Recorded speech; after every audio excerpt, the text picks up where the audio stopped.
Donc voilà, Bezrat Hashem, nous sommes, Bezrat Hashem, nous sommes dans le Sefer Torah Tasfirot, Shiur Rishon, on commence l'Akdama. Donc le Rav nous dit, Iné, Limud Asod ou Chova l'école Echad. Donc voici déjà un premier chidouche. L'étude du Sod, donc de la Kabbalah, de tous les sujets ésotériques, Chova l'école Echad. C'est une obligation pour n'importe quel Ben Israël. C'est pas quelque chose de facultatif. C'est une obligation, une Chova. Pourquoi? Chez Zechelek Minatora Akdosha. C'est une partie sine qua non de notre Torah Akdosha. Vechelek shel kol Yehudi ve Yehudi. Et de ce fait, chaque Yehudi ve Yehudi a une part dans cette étude-là. De la même manière que chacun doit connaître l'halachot de Netilat Yadayim, de la même manière que chacun doit connaître l'halachot de Tfilin, chacun doit étudier de la Gemara, chacun doit étudier du Chumash. Pourquoi? Parce que toutes ces choses-là font partie de notre Sainte Torah. La même chose par rapport à l'étude de la Kabbalah. C'est une partie de notre Torah. De ce fait, il incombe à chacun d'étudier de la Kabbalah. Et ça fait partie exactement de notre demande quand nous demandons à Kadosh Baruch Hu chaque matin, donne-nous une part dans ta Torah. On inclut également le limoud de la Kabbalah. Celui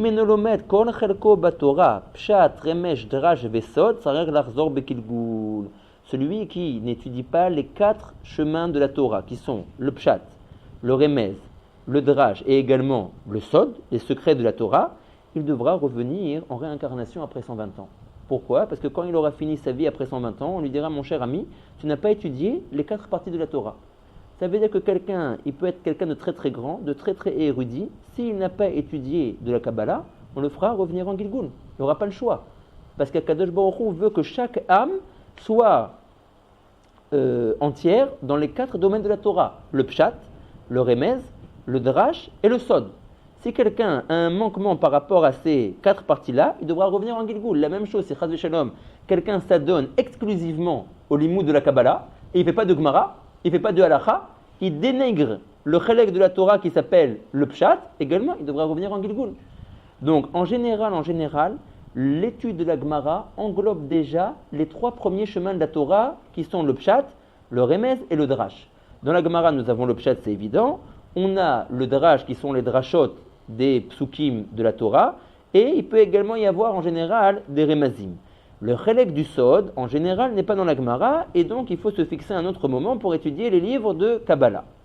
Et, comme le vient de le dire le Rav, celui qui n'étudiera pas la Kabbalah devra revenir en Gilgul. Ce n'est pas un chidouche du Rav Oved qu'on est en train, en ce moment, d'étudier son Sefer. Qui dit ça? C'est le Harizal lui-même. Le Harizal, dans Sha'ar Gilgulim, écrit de manière explicite que celui qui aura un manquement dans une des 4 parties de la Torah, Pshat, ou Remez, ou Drash, ou Sod, devra revenir en Gilgul.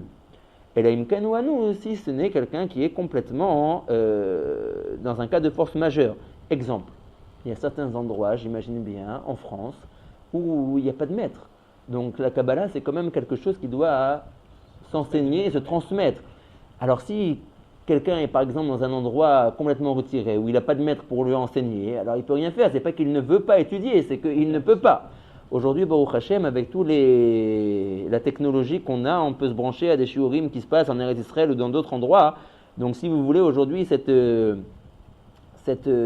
raison n'est plus vraiment valable.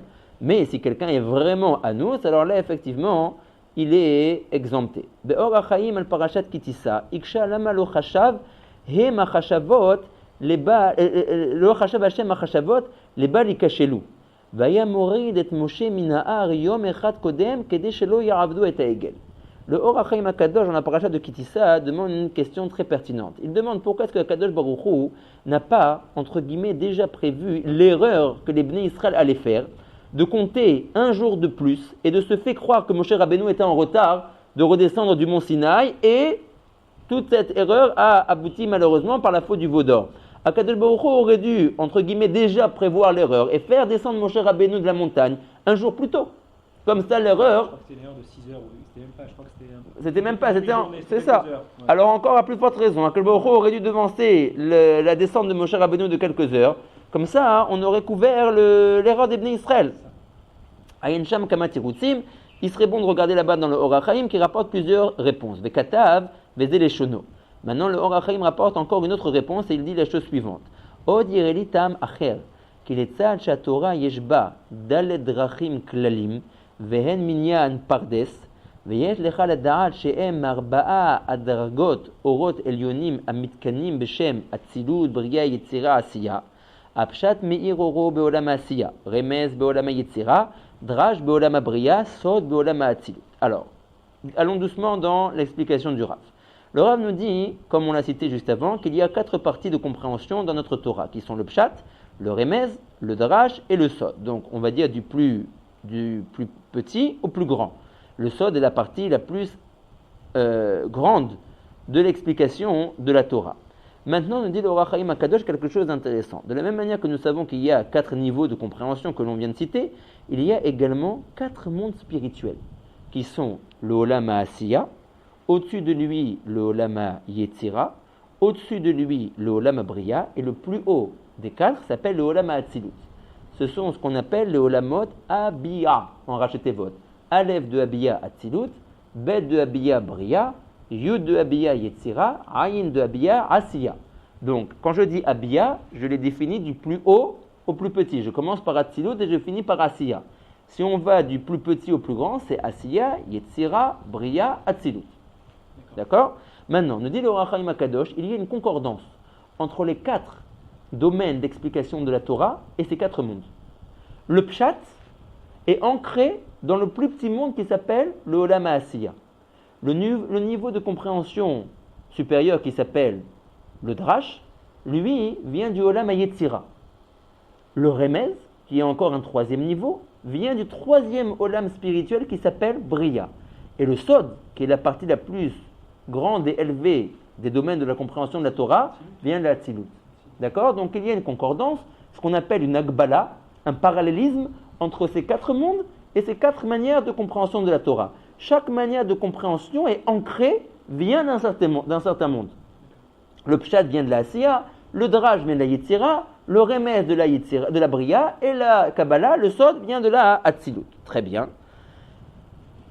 כבר הקדמנו פעמים רבות שאין לך הדרגה שאין גובה 10 והרי לפניך מם ולזה היה שם 40 יום שלמים. Maintenant nous dit le Rav, chaque entité parfaite se doit d'être comportée de 10 sujets. Ça veut dire quand on définit le Olam HaAsiya par exemple, il se doit qu'il comporte 10 sphirot. 10 sphirot. Alors, mais pas seulement. Dans le Olam HaYetzira, il y aura également 10 sphirot. Dans le Olam HaBriya, il y aura également 10 sphirot. Et dans le Olam HaAtzilut, il y aura également 10 sphirot. Voilà. Donc, on verra les sphirot Bezrat Hashem, on dira leur nom, on les expliquera, etc., etc. Mais de manière générale, on va voir comment est-ce qu'ils s'imbriquent les uns dans les autres. En tout cas, si on admet que dans chaque monde, il y a 10 sphirot, ça fait pour les 4 mondes 40 sphirot.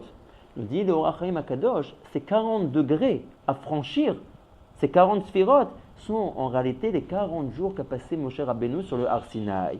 Donc maintenant le Rav va nous expliquer pourquoi, entre guillemets, il était impossible à Moshe Rabbeinu de redescendre plus vite.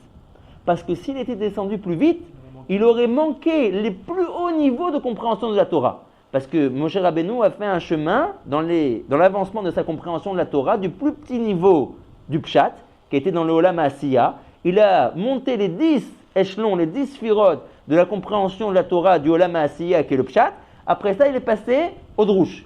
Et il s'est retrouvé dans le Olam HaYetzira. De nouveau, il a monté les 10 échelons du Olam HaYetzira jusqu'à avoir une compréhension totale dans la compréhension de la Torah qui s'appelait le Drush, etc. jusqu'à arriver dans les 10 derniers jours des 40 dans les compréhensions de la Torah qui était la Kabbalah. De ce fait, dans ces 10 derniers jours des 40, il a eu les révélations les plus hautes et les plus profondes de la compréhension de la Torah.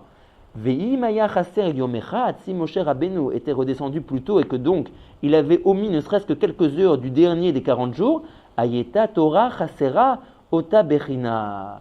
La Torah de Moshe Rabbeinu aurait été manquante par rapport aux domaines les plus profonds et les plus cachés de la compréhension de la Torah. Ve'yesharim darkei Hashem, et vu que Akadosh Baruch Hu, ses chemins sont justes et qu'il voulait que Moshe Rabbeinu ait une compréhension totale dans les domaines les plus profonds de la Torah, même que cette compréhension a été au prix de l'erreur gravissime que les Bnei Israël ont fait, que parce qu'ils ont vu, ils ont cru que Moshe Rabbeinu a tardé, ils ont fait le veau d'or, etc., tout ce que ça a engendré, malgré tout, Akadosh Baruch Hu ne pouvait pas faire en sorte que la compréhension de Moshe Rabbeinu soit manquante par rapport aux domaines les plus profonds de la Kabbalah. Aré Adif, voilà qu'il était préférable. Chez Israël, Yerteu Be'egel, que les Bnei Israël fassent la faute du veau d'or, Ve'yarenchou les doré dorot, et qu'ils reçoivent à cause de ça une punition sur des générations et des générations. Ve'lo yechaser asirit minasod leolam. Et pas que 1/10 de la Torah ta Kabbalah soit manquante du monde. Parce que nous devions bien comprendre que qui a fait après redescendre ces 40 dargot au grand public? C'est Moshe Rabbeinu. Moshe Rabbeinu a passé 40 jours sur le Har Sinaï. Pendant ces 40 jours, il s'est parfait dans ces 40 échelons de compréhension de la Torah. Et après ça, il est redescendu et il a diffusé cette Torah-là au peuple, aux Zekenim, à Yehoshua, etc., etc. Donc, si jamais Moshe Rabbeinu était redescendu ne serait-ce qu'un jour plus tôt, il aurait manqué le dernier échelon, le 10e de la compréhension de la Kabbalah. Toute la Kabbalah s'est focalisée en réalité les 10 derniers jours des 40. Puisque les 10 premiers jours, il était dans le Pshat, les 10 échelons de compréhension du Pshat, les 10 jours d'après dans le Drush, les 10 jours d'après, il était dans le Remez, et les derniers jours, il était dans le Sod. Donc c'est une journée, parce qu'on pourrait croire que la Tzilut, c'est plus compliqué, que c'est peut-être 2 jours. Alors c'est vrai, d'accumulation c'est vrai. Mais il faut dire que Moshe Rabbeinu avait une compréhension, il avait un grand maître qui était Akadosh Baruch Hu, et Moshe Rabbeinu, de son haut niveau, il arrivait à comprendre les choses. C'est-à-dire qu'en fait, c'était une journée pour Ouais, ça que... exactement, la même chose. C'est pas Le une même demi-journée, diroug. une demi-journée Non. pour avant, et après plus tu Nachot. montes, et Tu aurais pu croire, c'est vrai, tu aurais pu croire comme ça. Mais c'était pas comme ça. C'est vraiment de la journée. Donc ça veut dire qu'en fin de compte, qu'est-ce qui m'aurait manqué, tu vas dire 1/10 de Kabbalah. Ah, qui s'intéresse déjà à la Kabbalah? Ah, qu'est-ce qui serait arrivé si jamais Moshe Rabbeinu avait pas donné le dernier degré le plus profond de Kabbalah au monde? De toutes les manières, qui s'y intéresse? Eh bien, voilà la réponse du Rachem Akadosh. Mieux valait la faute du Hegel, avec la punition terrible qu'elle a engendrée, plutôt que de manquer 1/10 de la transmission de la Kabbalah au monde. En fait, c'était même pas descendre, parce que lui, c'était 40 jours, il a respecté le nombre de jours. Oui, voilà. C'est eux qui Ils se sont trompés. Sur leur montre, enfin, qui avaient mal calculé. Donc en fait, le mal était... Etc. Exactement. Donc de là, on voit l'importance du limoud de la Kabbalah. J'ai un maître qui s'appelle le Rabbi Non Malachi qui raconte toujours que est venu en Turquie deux Meshulachim, deux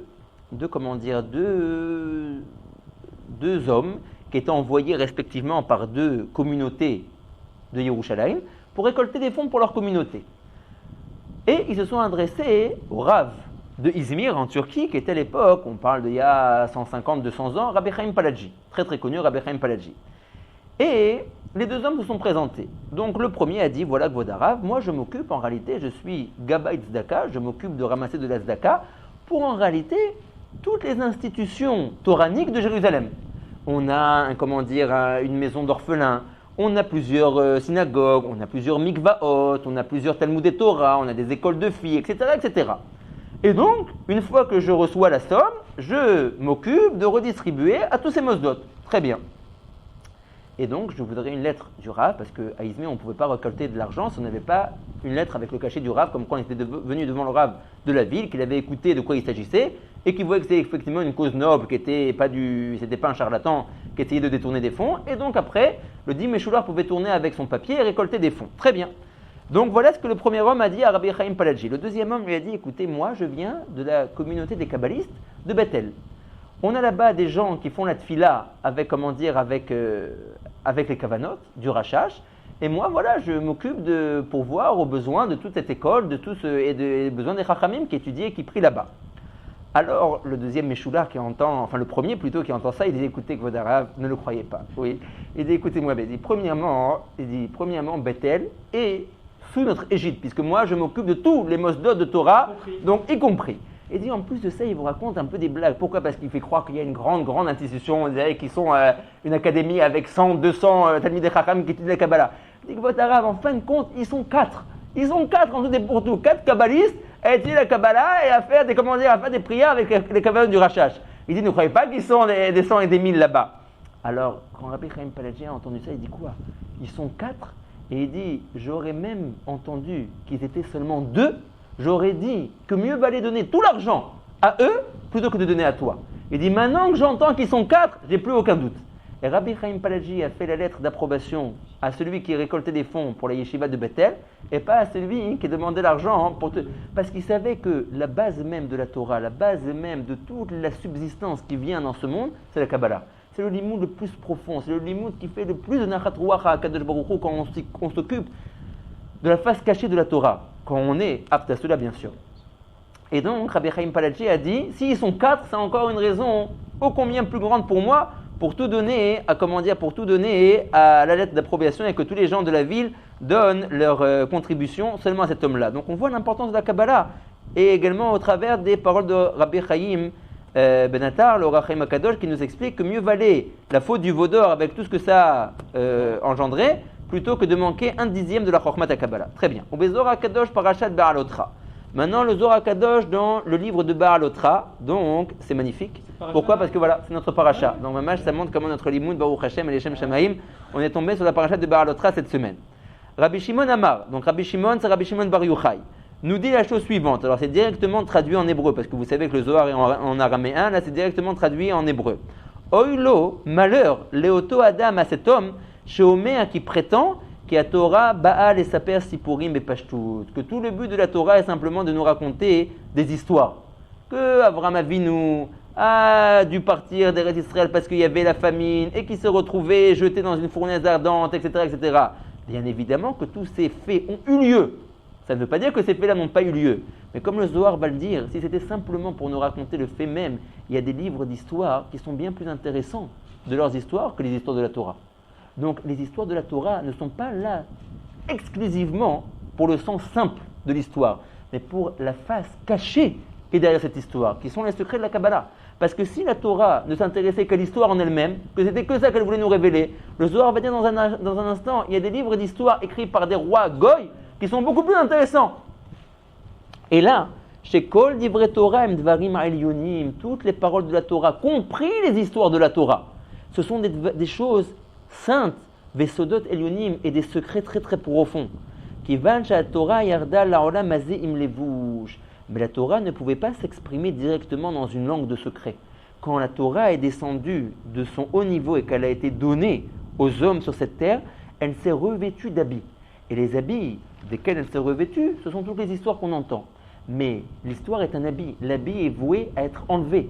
Ce qui est intéressant, c'est qu'on pénètre l'intériorité, ce qui se cache derrière l'habit. Ce n'est qu'une face, l'habit. Ce n'est qu'une couverture, on va dire. Alors celui qui s'intéresse à la couverture et qui ne s'intéresse pas à la vraie personnalité qui se cache derrière cette couverture-là, il manque l'essentiel. Il manque l'essentiel. C'est comme si quelqu'un juge à l'habit. Il ne faut pas juger à l'habit, il faut parler avec la personne, découvrir la personne, sonder la personne. Et alors là, tu as une vraie idée de qui elle est. La même chose par rapport à ce qu'on voit dans la Torah. Si tu t'intéresses simplement à l'histoire de Avraham Avinu, à l'histoire de Yitzhak, à l'histoire de Yaakov, sans t'intéresser à la Kabbalah, à ce qu'elle nous révèle de profond par rapport à cette histoire, alors tu as loupé l'essentiel. C'est sûr que, encore une fois, si jamais tu ne connais pas l'histoire d'une manière simple, tu ne pourras pas avoir de préambule pour comprendre l'histoire d'une manière cachée. Mais là où le Zohar en a après, c'est celui qui pense qu'il n'y a que ça. Il n'y a que l'histoire en tant que telle. Voilà, il s'arrête là. Regardez comment Rabbi Shimon Bar Yochai dit « Oi, malheur !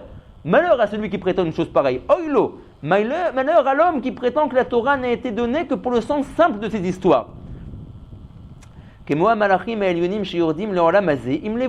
le Rav Rabbi Shimon Bar Yochai nous explique, de même qu'un ange qui est complètement spirituel, quand il apparaît dans ce monde-ci, il se revêtit d'un habit humain, mais ce n'est qu'un habit. Une fois qu'il retourne au ciel, il se dévêtit de son habit et il retourne d'une manière complètement spirituelle dans le ciel. Mais s'il n'avait pas cet habit, cette apparence humaine, l'ange ne peut pas apparaître ici, sur terre, et communiquer avec les hommes. De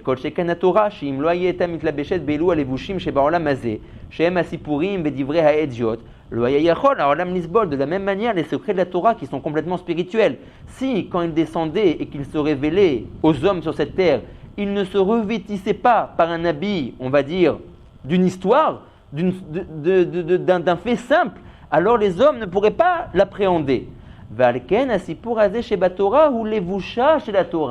C'est la raison pour laquelle l'histoire relatée et narrée par la Torah n'est qu'un levouche, n'est qu'un habit.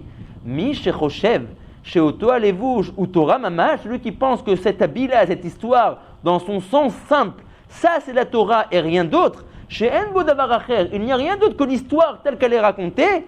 Tiparucho, nous dit Rabbi Shimon Bar Yochai, que son rouar, ça veut dire que son étincelle de vie s'enlève de lui. Il le maudit. Tiparucho, que son étincelle de vie s'en va de lui. Velo yelo chelek laolam haba, et qu'il n'est pas part au monde futur. Celui qui pense une chose pareille. Mishum ze, Amar David beteilim, et à cause de ça, David Ameler nous dit dans les Teilim, Gal Ainai enlève le voile qui est sur mes yeux, vabit aniflaot mitoratecha, que je puisse voir et découvrir des choses merveilleuses dans ta Torah. Qu'est-ce que David Ameler voulait dire par là? Daïnou lehabit mashemittachat levusha shel Torah, que j'arrive à voir ce qui se cache en dessous des habits de la Torah. Qui batora yesh levush, parce que dans la Torah également il y a des habits. Qui sont ces habits-là? Shem sipurim shel haolam hazeh, toutes les histoires qui sont racontées, qui ont attrait à ce olam-là. Veyesh tartav, en tous ces habits-là, il y a gouf, entre guillemets un individu. Veu mitzvot à Torah nikraot goufet Torah, qui sont les mitzvot de la Torah. Et encore d'une manière plus profonde, ou betor hagouf yesh neshama, shem sodot à Torah. Donc c'est comme si nous avons un homme qui a sa neshama, vient envelopper et habiller sa neshama, son corps, et vient envelopper la neshama et le corps, les habits desquels il est revêtu. La même chose. Les histoires de la Torah sont comme les habits. Les mitzvot de la Torah sont comme le corps qui se cache derrière ces habits. Maintenant, les secrets de la Torah, les secrets de la Kabbalah, ce sont l'âme qui se cache derrière tout ça. C'est le côté le plus profond, le plus interne de la Torah. Maintenant, écoutez bien, Shuikar Akol, qui est l'essentiel de la Torah, Mamash.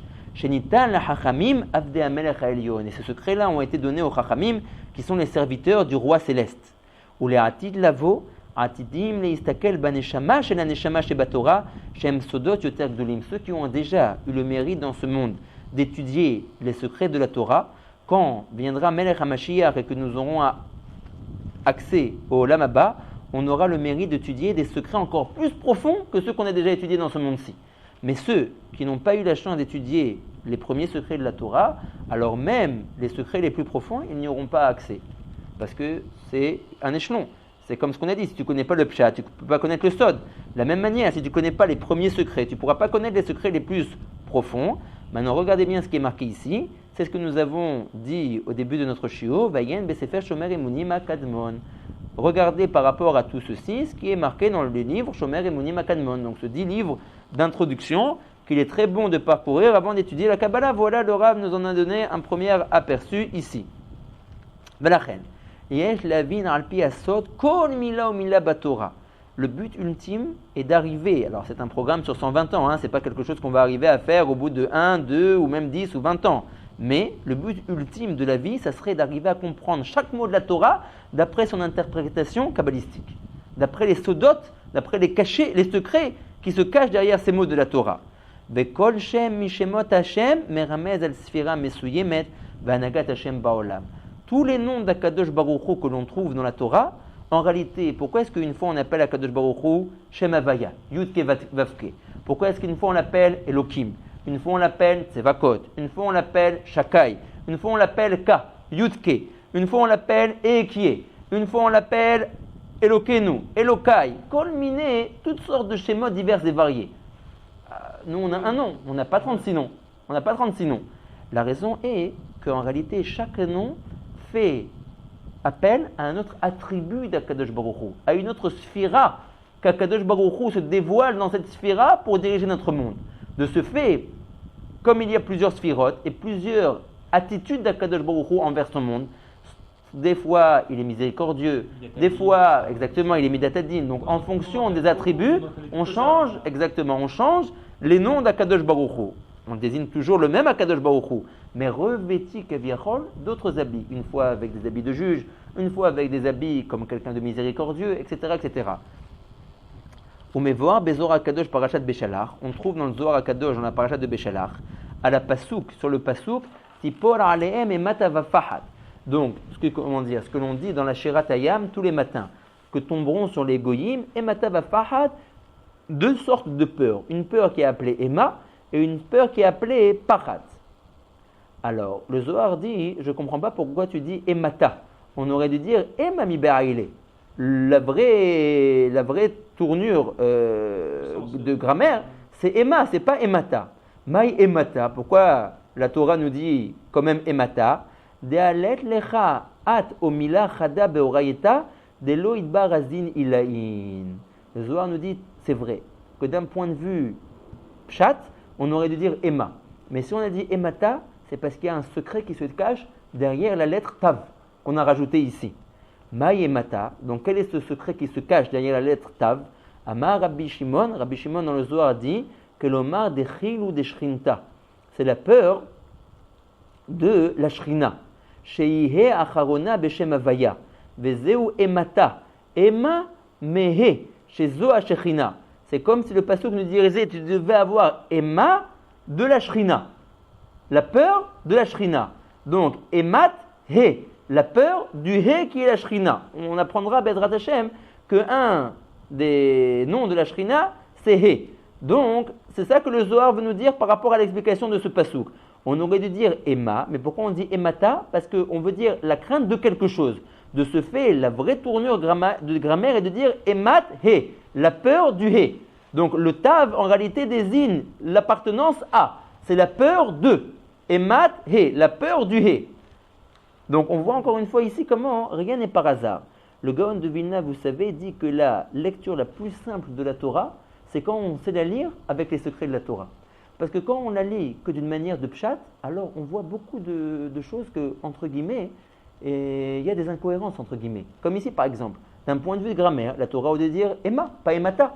Si on ne connaît pas ce Zohar, alors on restera toujours sur notre fin. Entre guillemets, il y a une erreur grammaticale dans la Torah. Et le Gaon de Vilna dit c'est vrai dans plein de choses. Est-ce que tu peux m'expliquer d'une manière simple pourquoi est-ce qu'il faut, dans le Lulav, mettre 3 Hadassim? Ça dérange la Torah si j'en mets 4? Ça dérange tellement la Torah si j'en mets 2? Et pourquoi est-ce qu'il faut 2 Haravot? Ça aurait dérangé si j'en avais mis 3, etc., etc. Le Gaon dit que très souvent, dans le Pshat, on reste sur notre fin. Il y a toujours une certaine quantité d'halachot ou de choses qu'on n'arrive pas à cerner pourquoi est-ce que la Torah a voulu qu'on les accomplisse de cette manière-là. Est-ce que ça aurait dérangé tellement la Torah qu'on les accomplisse d'une manière différente? La réponse est, dit le Gaon de Vilna, qu'on ne connaît pas les secrets de la Torah. Si on connaissait les secrets de la Torah, alors on aurait sondé et compris obligatoirement pourquoi il faut exclusivement 3 Hadassim. Pourquoi est-ce qu'il faut spécialement 2 Haravot, etc., etc., etc. Donc, la lecture même, la compréhension la plus simple de la Torah, c'est quand on connaît les secrets qui sont derrière les versets. Donc, c'est ce que dit ici Rabbi Shimon. Ils expliquent, des fois c'est au sens vraiment très simple, qu'ils nous disent, voilà, 2 c'est pas grave, c'est quoi? Voilà, ça, c'est vrai que des fois, alors, des fois cette Torah, c'est très bas, quoi, ça veut dire. C'est-à-dire que bon. Ça peut nous satisfaire, parce qu'à voilà, notre niveau, exact, on a compris. Exact, mais voilà. On a une explication. Voilà, on a une explication, mais c'est très souvent, même cette explication, des fois, elle a l'air un peu insuffisante. Un peu insuffisante. Alors, quand on connaît les secrets de la Torah, on arrive à comprendre les choses d'une manière plus profonde. Et alors, effectivement, on voit que chaque chose a des, a des vraies raisons. Même les 3 pour un seul, c'est vrai, il peut avoir 2. Ouais, exactement. Par exemple, je mets au défi qui que ce soit qui nous entend, oui, d'arriver à trouver une raison d'un point de vue de pshat, qui serait écrit dans les décisionnaires. Alors, vous savez tous, c'est marqué dans le Patach Eliyahu et c'est marqué dans tous les Sidurim d'ailleurs, que quand on arrive à Baruch She'amar, on tient les 2 tzitziot de devant. Est-ce que quelqu'un peut m'expliquer pourquoi? Alors tout le monde le fait, c'est bien beau. Mais est-ce que quelqu'un peut m'expliquer pourquoi? Alors, est-ce qu'on tient les 4 tzitziot? J'ai eu cette discussion avec Gabriel il n'y a pas plus tard que jeudi. Ah ouais? Mais il explique que le taït, il n'y a pas d'obligation avec le taït gadol. Ouais, c'est vrai aussi. Il n'y a pas de. C'est vrai aussi. Du tout. C'est vrai aussi. Il a expliqué après quand tu ramènes les 2, il y a quelque chose derrière. D'accord. Voilà. Mais alors, tu vois que d'un point de vue simple, tout le monde. C'est moi qui leur en ai parlé, tu vois. Tu vois que d'un point de vue simple, tout le monde le fait. Tous les Bnei Israël qui font la tefila, quand ils arrivent à Baruch She'amar, ils tiennent leurs 2 tzitziot de devant. Maintenant, quelle est la raison pour laquelle on fait ça? Ça veut dire que même une attitude simple de tous les jours, nature, on le fait instinctivement. Instinctivement, mais on se demande même pas pourquoi, ça veut dire. Et il y a plein de choses comme ça qu'il faut qu'on réfléchisse pourquoi est-ce que les choses sont de cette manière-là. Et quand on connaît un petit peu, un tant soit peu, des paramètres de Sod, alors on a une autre appréhension dans l'accomplissement de la Torah et des mitzvot. Et on voit des choses fabuleuses qu'on ne prêtait pas attention avant ça. Etc., etc. Par rapport à plein de commentaires, par rapport à plein de choses, par exemple. On voit également plein de gens qui mettent les 2 tefilines ensemble. Rashi et Rabbeinu Tam, des petites paires ensemble. Mais qu'est-ce que ça signifie? Qu'est-ce que ça veut dire? Pourquoi faire ça? C'est simplement un problème pratique, c'est pour aller plus vite. Au lieu de mettre d'abord Rashi et après, au bout d'un certain moment, la tefila, enlever Rashi et mettre Rabbeinu Tam, alors ils gagnent du temps. Depuis le début, ils mettent les 2 ensemble. C'est sûr que non. Il y a aussi une explication derrière tout ça, etc., etc., etc. Plein de choses comme ça que si on est un tant soit peu versé en Kabbalah, on voit que notre Avodat Hashem prend une toute autre tournure. On arrive à comprendre les choses d'une autre manière et c'est quelque chose de magnifique, ça donne beaucoup d'élan dans la Avodat Hashem. D'accord. Donc là, on voit que même une petite lettre de la Torah, si on s'intéresse à l'explication simple, et ben voilà, on reste sur notre fin. La Torah aurait dû dire Emma. Pourquoi est-ce que la Torah dit Emata? Il n'y a pas vraiment de réponses qui sont proposées. Dans le Zohar nous explique pourquoi est-ce qu'il y a ce rajout de la lettre Tav. Très très bien.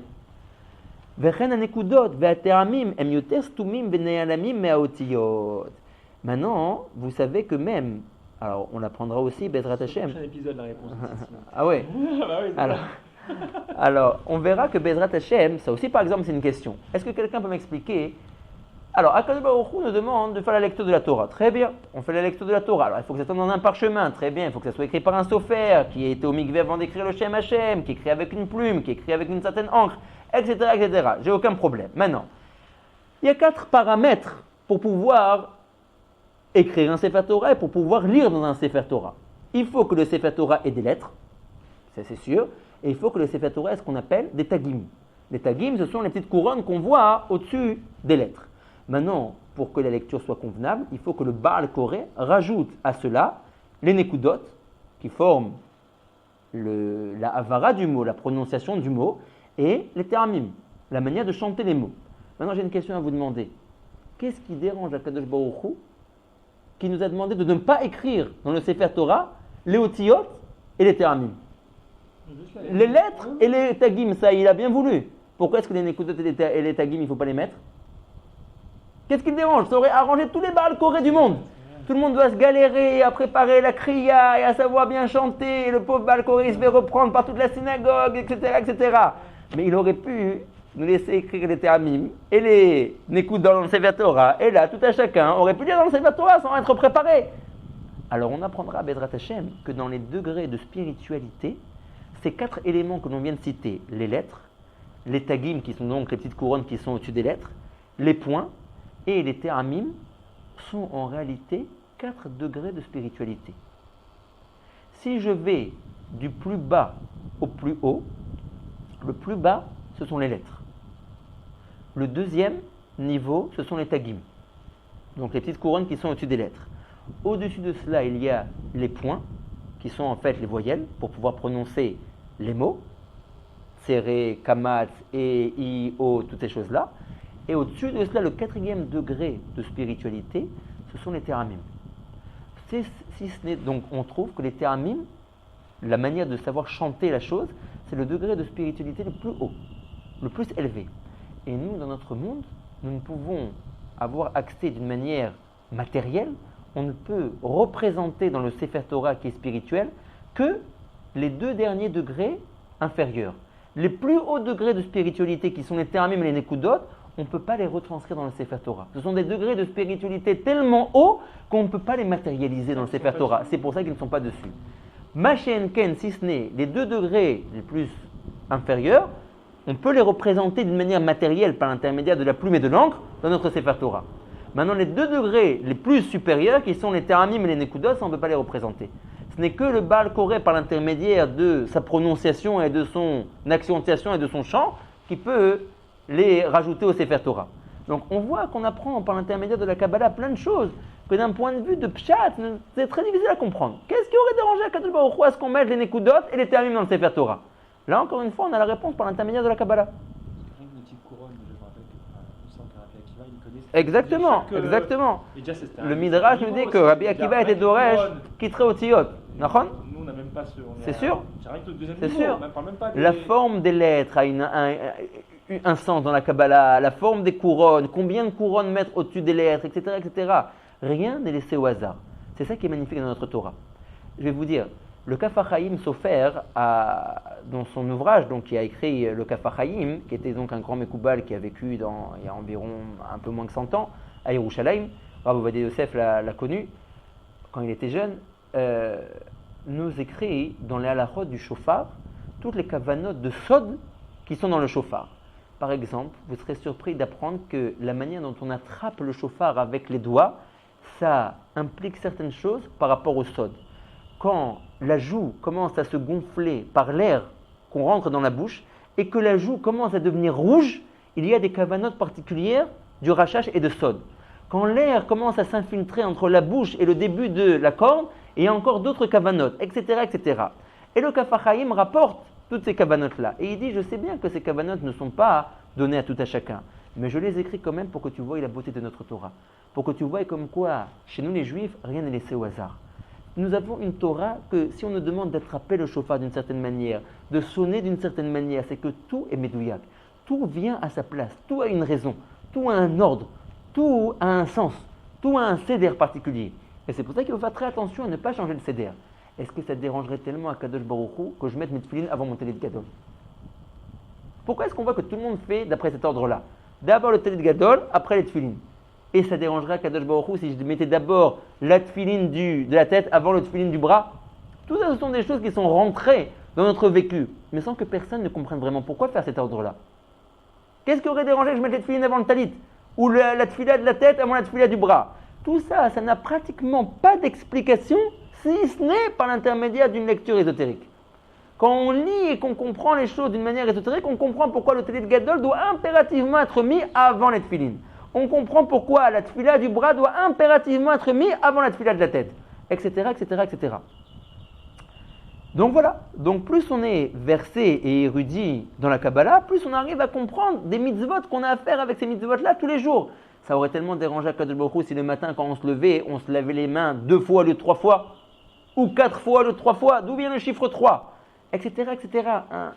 Un nombre incommensurable de choses et de détails que l'on fait dans notre pratique de la Torah et des mitzvot, dans notre filote tous les jours, on ne se pose même pas la question de réfléchir comment et pourquoi, se sont rentrés dans nos habitudes, dans nos us communs de pratique de tous les jours, que si on réfléchissait et qu'on voyait les choses d'un point de vue de Sod, alors on aurait une réponse à beaucoup de nos interrogations. Après, je pense qu'à un moment, il y a des choses où c'est comme la vache rousse, ils disent qu'il n'y a pas, il y en a Alors, pas. c'est vrai.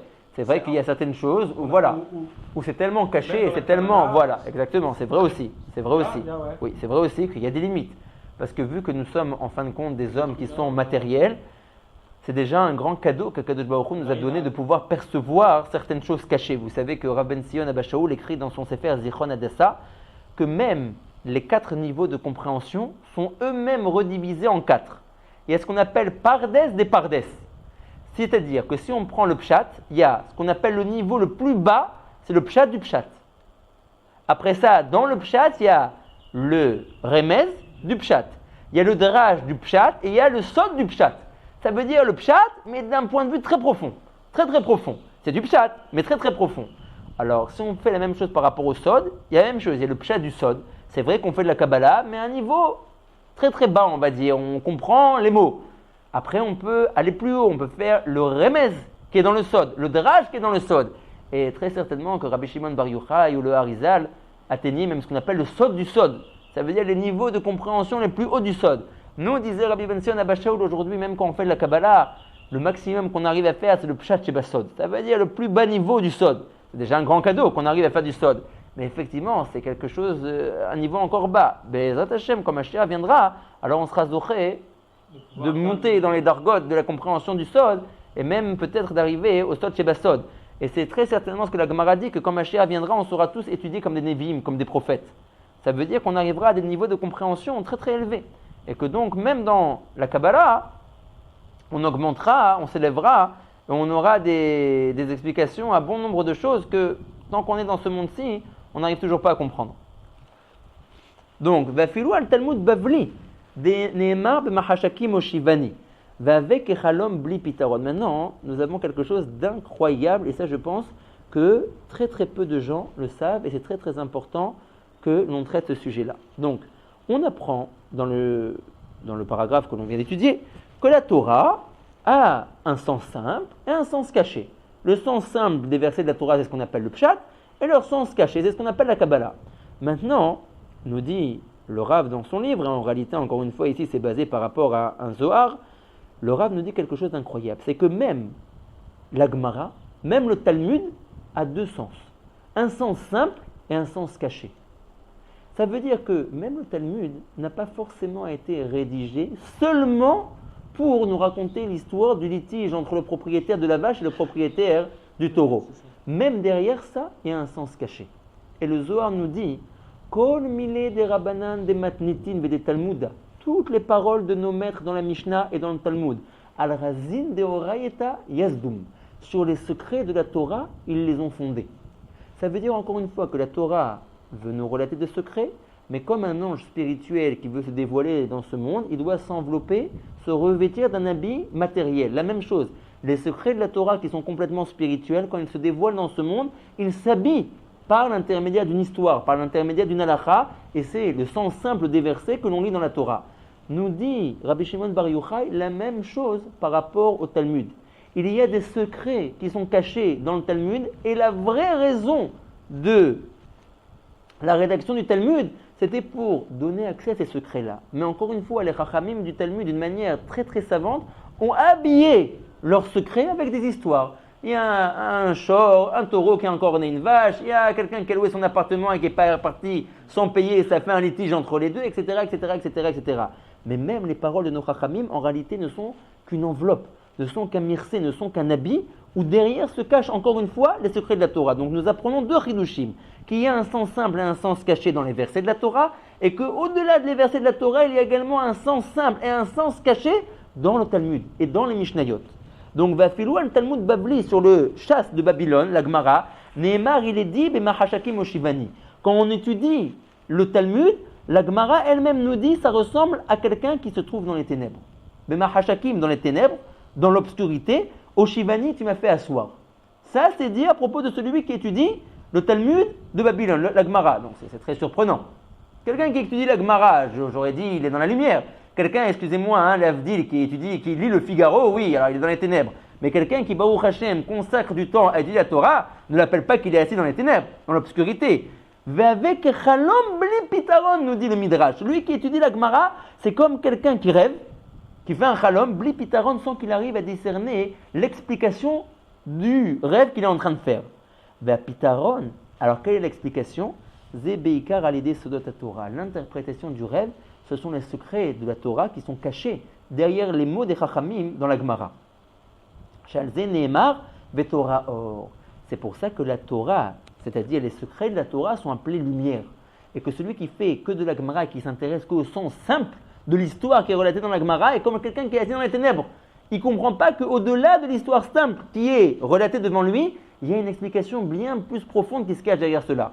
Et donc, si quelqu'un sait lire la Gemara et le Talmud d'une manière ésotérique, il éclaire son daf de Gemara et donc tout d'un coup il se retrouve dans la lumière.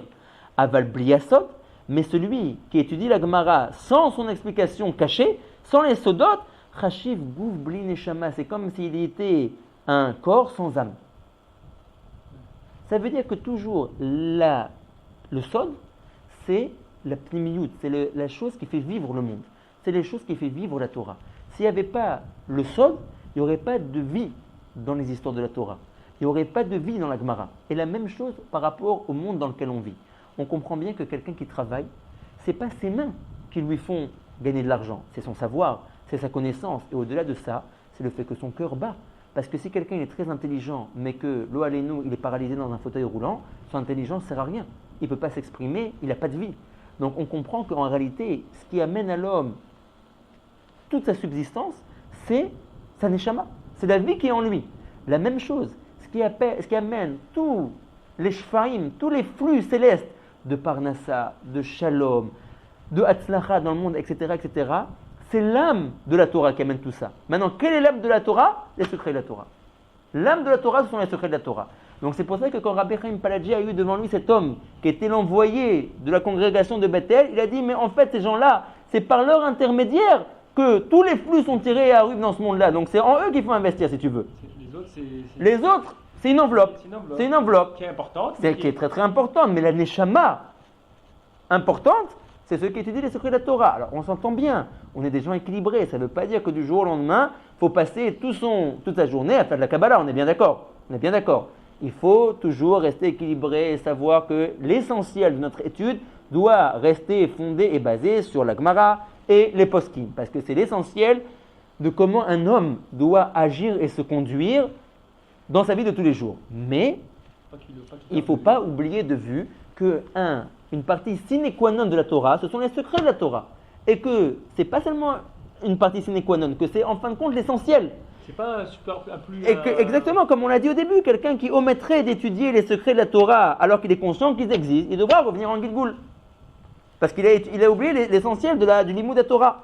Donc il faut bien savoir que toujours, l'essentiel du Limoud Torah, l'âme du Limoud Torah, c'est les secrets de la Torah. Donc ces secrets sont cachés derrière les histoires de la Torah, derrière les versets simples de la Torah, mais également derrière les propos de nos sages dans le Talmud et dans les Mishnayot.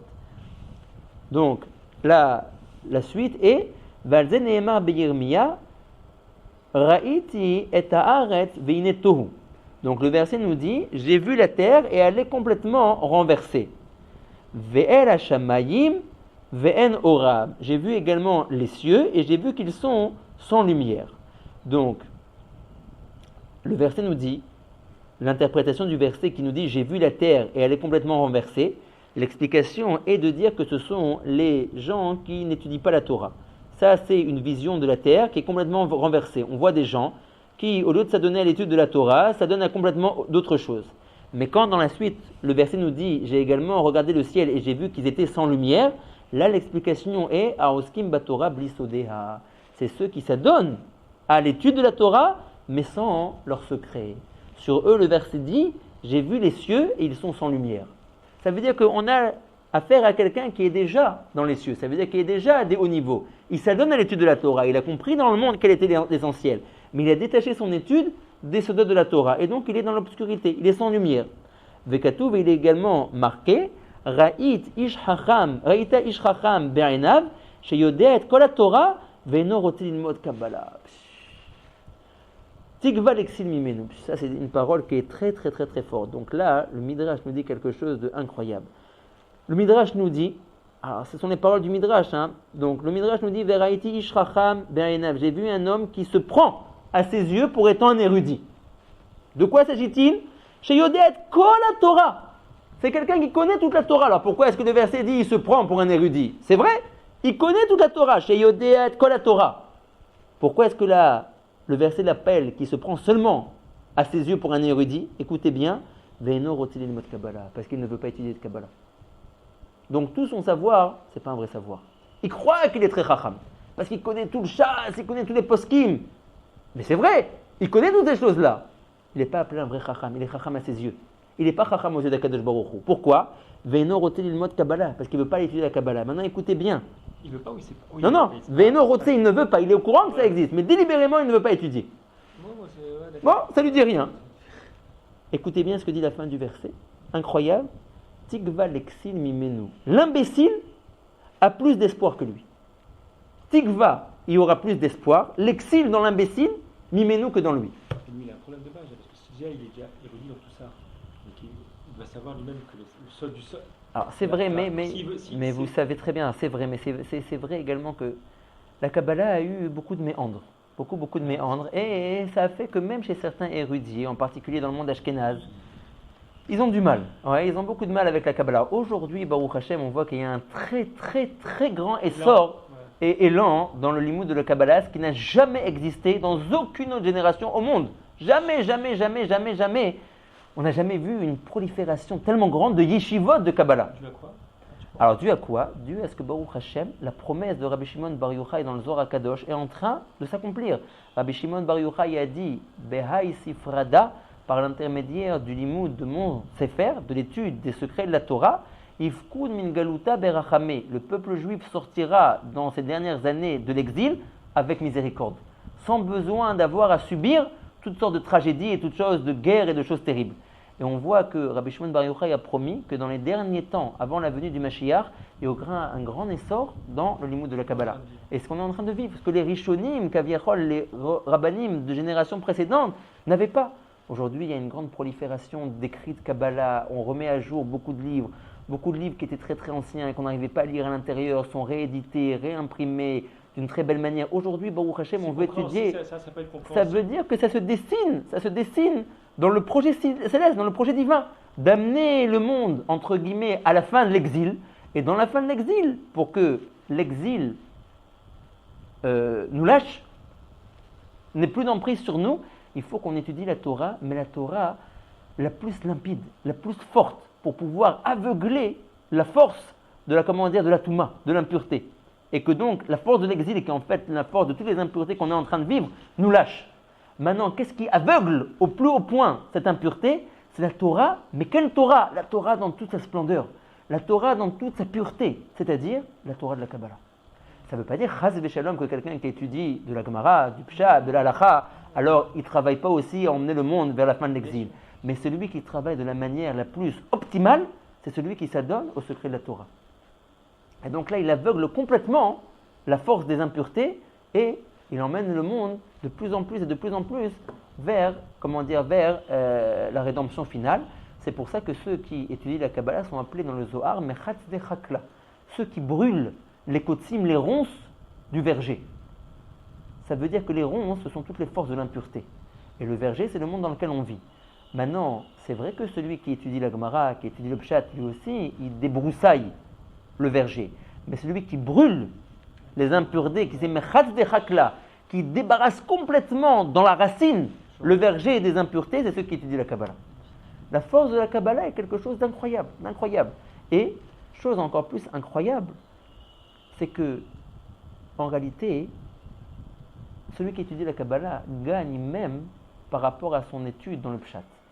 Les Chachamim nous disent, plus quelqu'un est proche d'Akadosh Baruch Hu, plus son approche, son interprétation simple dans la Gemara sera réelle. Moins quelqu'un est proche d'Akadosh Baruch Hu, malgré qu'il se donne du mal à interpréter ce qu'il était en train d'étudier dans le Pshat, dans la Gemara, dans le Sod, plus il aura du mal, moins il aura Tziyata d'Ishmaya. Donc en réalité, plus quelqu'un s'adonne à l'imoud de la Kabbalah, plus il gagne, même dans son imoud du Pshat. Tu comprends? Alors, ça veut dire que plus quelqu'un est proche d'Akadosh Baruch Hu par l'intermédiaire de cette Chokhmah, plus il gagne dans tous les domaines en fait. Donc il a tout à gagner.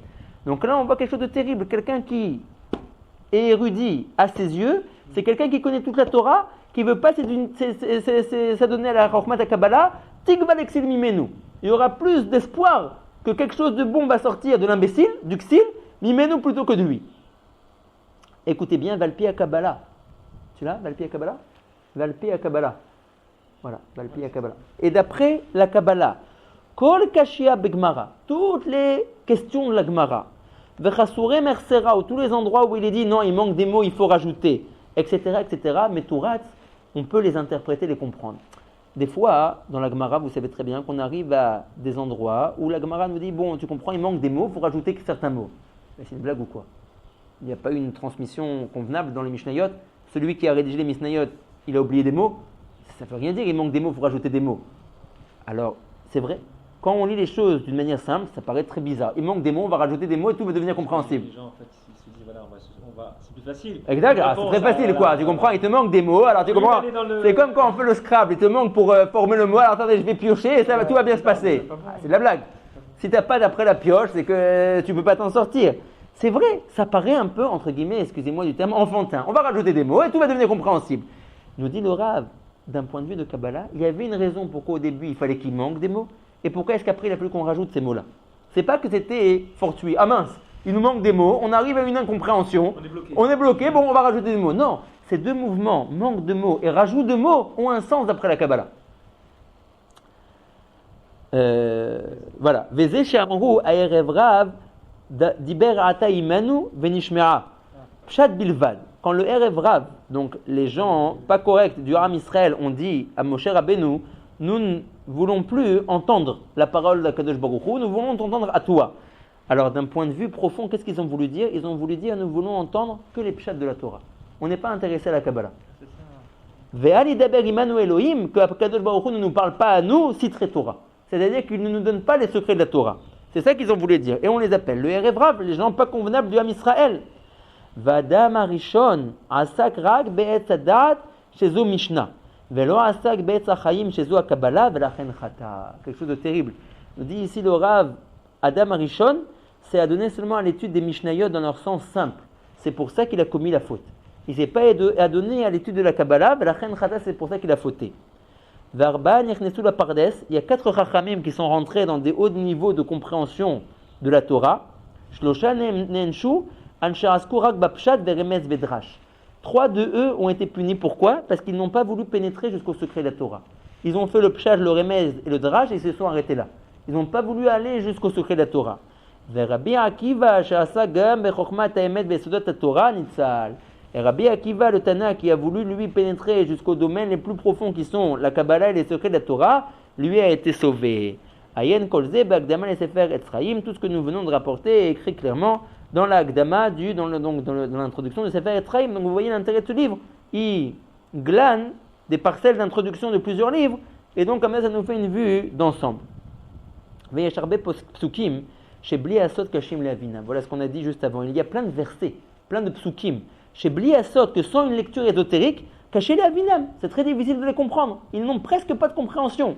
Kegon, comme par exemple, Nishba Hashem Tsevakot Benafsho. Un verset apparemment incompréhensible. Le verset dans Yérémia nous dit Hashem a juré sur son âme. Hashem jure, c'est déjà quelque chose de dur à comprendre. Comment Hashem peut jurer? Et sur quoi il jure? Sur son âme. Ça n'a aucun sens. Est-ce qu'Hachem a une âme? Hachem est dépourvu de tous les attributs du corps. Nous, terriens, nous avons une âme, mais Hachem n'a pas d'âme. Ou Mashayach leishava benafsho, qu'est-ce que ça signifie qu'Akadosh Baruch Hu a juré sur son âme? Ça n'a pas de sens, ça n'a aucun sens. Alors, encore une fois, je mets au défi n'importe qui est érudit dans les psukim du Tanar de m'expliquer qu'est-ce que ça veut dire qu'Akadosh Baruch Hu, le pasuk dans Yérémia dit, il a juré sur son âme. Ou les fiasod, d'après une lecture ésotérique, on comprend. Akavana Nishba Hashem chez Zeranpin. Bon, on ne peut pas encore vraiment comprendre ce qu'il est en train de dire parce qu'il introduit déjà pour nous faire comprendre que le verset n'a de compréhension que d'après une lecture de Kabbalah. Un certain monde, on va dire, qui s'appelle Zeranpin, c'est en réalité de lui qu'il s'agit. Et il jure Benavsho chez Zoa Malchut Anikra Nefesh. Bon, on verra Bezrat Hashem quand on fera ces chapitres-là. Vayen Od Betraim, Votre Traim, Kamapshatim Bazé. Et encore à aller voir dans le Etraïm et dans le autre Traïm, beaucoup d'explications par rapport à ce verset. Mais en tout cas, on voit que ce verset n'a pas vraiment d'explication dans son sens simple, si ce n'est qu'on le lit d'une manière de Kabbalah. Vechen bashomrim betachanunim beyom sheni vechamishi. Ve'ata shema elokenu en tefilat avdecha lema'an Hashem. Oh, encore, alors on dit dans les tachanunim qu'on fait après la tefila tous les lundis et jeudis. Alors, Ve'ata et maintenant, Shema Elokenu, entends-nous notre Dieu. En tefilat avdecha, et écoute la prière de tes serviteurs, les ma'an Hashem au nom de Dieu. Comment ça peut être au nom de Dieu? Au nom de nous, ça veut dire, pas au nom de Dieu. Qu'est-ce que ça veut dire au nom de Dieu? Ve'ach Hashem Ishma, les ma'an atzmo. Comment tu suppliques à Kadosh Baruch Hu de t'entendre en son nom? Ça n'a pas de sens, tu dis, au nom de nos patriarches, qu'ils se sont très très bien comportés envers toi. Au nom de Rabbi Meir Balanes, au nom de Rabbi Shimon Bar Yochai, il dit entends-nous en ton nom. Ça n'a pas de sens, entends-nous en ton nom. C'est comme si tu vas chez le directeur, il a fait ton enfant une certaine bêtise, tu dis je vous en supplie, au nom de mon frère qui a beaucoup donné pour vos institutions, au nom de ma femme qui a engagé votre fille dans notre. Mais je dis, je vous en supplie, soyez clément en votre nom. Mais qu'est-ce que ça veut dire en mon nom? Ça n'a aucun sens, ça n'a aucun sens. Et là, alors encore une fois, elle adora, pour nous montrer un petit peu le sens de la chose, elle fait appel à des notions de Kabbalah qu'on n'a pas encore. Et là, chez Zeranpin, Ishmar leman adanut, chez Zoa malchut, la kima ma'afara, veyezivuk zun temidi, panim bepanim, chez Zo geoula shlema. Quand Bezrat Hashem, on se sera plus adonné à la lecture du livre, on pourra comprendre qu'est-ce qu'il veut dire. Mais encore une fois, ici, ça veut dire que pour avoir une compréhension même simple, comme le Gaon de Vilna dit, la compréhension en réalité la plus simple, c'est quand tu es un peu érudit en sod, sinon tu comprends rien. Exauce-moi en ton nom. Ça n'a pas de sens. Akadosh Baruch Hu jure sur son âme. Sur quelle âme? Pourquoi jurer? Etc. Comme ça, plein de psukim. Oui, c'est ça. Comme des phrases, il a étendu sa main, mais il n'y a pas de main. Voilà, exactement. Exactement. Oh. Ou Bezora Kadosh Parashat Pinchas. Le Zohar Kadosh dans la Parashat d'une Pinchas dit Katouv, chez Abavlim, les Irakiens, donc les érudits qui se trouvaient en Babylone. Istapku besod ashvarim vateroi ma'ikar. Ou misafek osim et shneem. Ils ne savaient pas lequel des deux sons était le plus essentiel. Est-ce que le son des shvarim ou est-ce que le son dans la tkiat shofar de la troa? Et donc de safek, dans le doute, ils faisaient les deux, shvarim et troa. Mais nous dit le Zohar aval anu les fitorat asod, d'après la Kabbalah, nous savons chez tzrichim et shneem qu'il faut faire les deux. C'est pas qu'on fait les deux parce qu'on a un doute lequel des deux est essentiel, donc on fait les deux. Comme ça, on est sûr d'avoir bon. Voilà. Il dit non, les deux sont essentiels.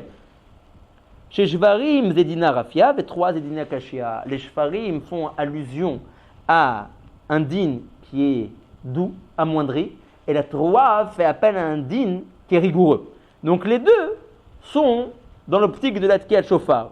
Ou Kemo Jetzarir Bet Yamim le Rosh Hashanah. Chez Arishon, Zedina Kashia, Vacheni Zedina Rafia. C'est de la même manière, dans la même optique, il faut 2 jours de Rosh Hashanah. Le premier jour, c'est un din qui est plus coulant, et le deuxième jour, c'est un din qui est plus rigoureux. Betzrichim Achnem, il y a besoin des deux. Ou Kemo Shekatuv, ou Mishpat Amo Israël, Devar Yom Beyomo, Bet Yamim. Le jugement des Bnei Israël est fait de jour en jour. Ça inclut qu'il y a 2 jours de Rosh Hashanah. Velo Kebavli, mais pas comme les Babyloniens, Shamrou Shorosim Bet Yamim Rak Misafek, qui font 2 jours parce qu'ils ne savent pas très bien lequel des 2 jours est Rosh Hashanah. Non, les 2 jours sont essentiels. Donc, encore une fois, qu'est-ce que l'on voit? Chez les filles à Pshat, Yeshkama Sfekod, après le Pshat, il y a plein de doutes. Est-ce que le son du chauffard Jvarim, c'est l'essentiel? Est-ce que le son du chauffard 3, c'est l'essentiel? Bon, dans le doute, on fait les deux. Non, nous dit le Zohar, les deux sont essentiels. Nous savons, les Chachmei à Kabbalah, que les deux sont essentiels. Donc, on fait les deux parce qu'il faut faire les deux. La même chose, est-ce que le premier jour de Rosh Hashanah, c'est lui le bon jour ou c'est le deuxième jour? Bon, dans le doute, on fait les deux. Des fois, on fait le premier, on se relâche un peu plus sur le deuxième. Exact, mais il est encore plus dur que le premier, exact. Alors, d'après le Sod, on sait que les deux sont essentiels. Une fille à Sod, d'après l'interprétation du Sod, à Kol Barour, la Marosim Karveka, tout devient compréhensible. Pourquoi est-ce qu'on se conduit de cette manière et pas d'une autre manière? Pourquoi est-ce qu'on met 2 tefilines ensemble? Pourquoi est-ce qu'on attrape les tzitziyot quand on fait Barour chez Amar? Etc., etc., etc. Pourquoi est-ce que tout a un sens? Il n'y a rien qui est laissé au hasard. On n'est pas une religion de hasard. Et de là, encore une fois, comme dit le Kaf HaChaim, on voit la beauté de la Torah, on voit que c'est qu'une force céleste qui a pu nous donner la Torah. Parce que les choses soient précises à ce point-là, ça dépasse l'entendement. Ça dépasse l'entendement, ça te prouve, c'est pas qu'il y a besoin de preuves, mais ça te prouve la grandeur de la Torah, que c'est pas un humain qui l'a donné. C'est pas un humain qui l'a donné. Pourquoi se laver 3 fois les mains? Pourquoi commencer par la droite? Etc., etc. Un nombre incommensurable de détails que si jamais tu n'as pas la lecture de Sod, tu ne comprends pas vraiment pourquoi faire les choses de cette manière-là. Mais d'après le Sod, chaque chose vient à sa place d'une manière infiniment tésinimale, d'une manière parfaite. Sans mamash. Donc c'est pour ça que par exemple les Mekoubalim font très très attention à ne jamais changer le seder des choses, l'ordre des choses. Donc c'est pour ça qu'ils sont très très makpidim d'arriver à la tfila depuis le début. On ne fait pas les korbanot. La tfila, elle ne commence pas au doux. Tu comprends? Et il faut commencer depuis les korbanot. Pourquoi? Parce que les korbanot, ils ont un sens. C'est pas que dans le Sidour, il y avait des pages blanches, bon, on s'est dit on va mettre les korbanot, si quelqu'un un jour il a envie. 20 minutes en plus, mais il faut les faire. Exactement, c'est un sens les korbanot, tu comprends? C'est pas donné à rien. Après la tfila, il faut faire Chok l'Israël. Ouais, il faut lire encore des versets, etc., etc. Shnaim Mikra Vechat Targum, il faut aussi faire le vendredi matin, etc., etc. Et chaque chose a un moment quand faire les choses. Alors c'est vrai que d'après, alors vous savez très bien qu'on doit lire toute la paracha qui va être lue le samedi au Bet Knesset, 2 fois le Pasuk et 1 fois le Targum. Alors d'après le Pshat, on peut faire ça quand on veut, dans la semaine. Ouais. L'essentiel c'est que tu finisses pour le commander pour avant Shabbat. Mais tu peux découper ça comme tu veux, dans la semaine. La deuxième lecture, tu peux la compter comme Baal l'a fait. Voilà, ou tu peux aussi faire ça peut aussi être une formule. Mais d'après la Kabbalah, il n'y a pas toutes ces formules-là. Il n'y a qu'une seule et unique formule. On ne peut faire Shnaim Mikra Vechat Targum que le vendredi matin. Non, enfin, j'abuse. Que le vendredi. Tu ne peux pas faire ça le dimanche. L'après-midi, tu peux quoi. Voilà, tu peux faire même l'après-midi. Et tu ne peux pas dire, bon, je vais faire une fois le Mikra, une fois le Targum, et j'attendrai le Shabbat d'entendre avec le Baal Koré pour faire la 3e fois. Tu dois tout faire. D'accord. Et tu ne peux pas faire, allez, j'ai toute la paracha 2 fois en Pasuk, et après la 3e fois, j'ai d'un coup tout en Targum. Non, tu dois faire verset. 2 versets, le verset Aleph 2 fois en Torah, 1 fois en Targum. Tu passes au verset Bet. 2 fois le verset Bet en hébreu, 1 fois en Targum. Tu passes au verset Gimel. C'est comme ça qu'il faut faire d'après le Sod. Tac. Tu ne peux pas faire ta sauce comme tu veux, etc. Un nombre de choses incommensurables que d'après la Kabbalah, tout est millimétré. Donc c'est pour ça que les Mekoubalim, vous verrez qu'ils sont, comment dire. Alors, le Kaf HaChaim rapporte quelque chose de très très beau, que très souvent, par exemple, ça dérange les gens de faire ce système-là. Ils ont des petits temps morts, on va dire, tous les jours. Donc, chaque jour, dans leur petit temps mort, ils se font quelques versets et quelques targums, comme ça, voilà. Alors il dit, alors c'est vrai que quand tu prends, comme par exemple cette semaine, on avait tout Nassau à lire, c'était très long. Alors je dois faire ça le vendredi matin, après la tfila et tout, surtout le vendredi c'est le stress, la galère, je dois occuper de faire tous les préparatifs de Shabbat, etc. Mais comme ça faisait le Harizal. Et comme ça on sait que d'après le Sot doit être fait. Donc le Kaf HaChaim dit, c'est vrai que ça prend beaucoup de temps, mais le Harizal n'en avait rien à faire de la perte du temps. Parce qu'il savait que les choses devaient venir en leur moment et en leur temps précis. Le temps précis de faire Shnaim Mikra Vechat Targum, c'est vendredi matin après la tfila. À aucun autre moment. Donc ils savaient que maintenant, c'était le temps de cette lecture-là. Donc ils s'en fichaient. Il était en retard par rapport à rien. Parce que être en retard, c'est quand tu penses que maintenant tu dois faire quelque chose d'autre, et mince, tu es pris par un contretemps qui t'empêche de faire ce que tu penses devoir faire maintenant. Mais quand tu sais que non, c'est faux. Maintenant, tu dois faire ça. Donc il ne peut rien avoir au monde qui te. Non, parce que tu sais que ça, tu dois faire ça. Et pourtant, c'est vrai ce que tu fais. C'est-à-dire que si tu prends l'exemple, là, j'écris. Chaque jour, je vais écrire. C'est pareil, j'écris. Je vais écrire le même mot. Enfin, je vais écrire un livre. D'accord, chaque mot, un jour. Quand je vais le voir, ça va être la même chose que toi le vendredi. Sauf que moi, je l'aurais fait lundi, dimanche, lundi et mardi, j'aurais écrit. On arrive à la même chose au final. Sauf que on n'a pas fait de la même. Voilà. On n'a pas eu le même parcours. Même parcours. Donc tu vois que d'après la Kabbalah, tout est très précis. Très précis. Donc c'est pour ça que les Mekoubalim n'aiment jamais changer leur habitude, leurs règles, etc. Ils font toujours tout. Comme l'explication un pasouk, voilà, ils savent parce qu'ils savent exactement l'explication de chaque chose. Par exemple, je ne sais pas, par exemple, c'est bientôt Tisha B'Av. Alors très souvent la coutume à Tisha B'Av elle est que le matin, à la synagogue, on ne met pas le talit et les tefilin. On met que la mincha. Le matin, on ne met pas le talit et les tefilin. C'est comme ça que c'est marqué dans le Shulchan Aruch. Les Mekoubalim, ils ne font pas comme ça. Ils ne changent pas l'habitude de chaque matin. Ils mettent talit et tefilin et ils font toute la tefila de A à Z normale avec talit et tefilin. Après la tefila, ils enlèvent leur talit et les tefilin et ils commencent à faire les keynotes de Tisha B'Av. Mais tu vois qu'ils ne changent rien de leur habitude, rien. Ils font tout précisément au même moment. Et d'après la Kabbalah, voilà, c'est ça qui est magnifique, c'est que tout a un sens. Par exemple, regarde, quelque chose d'incroyable.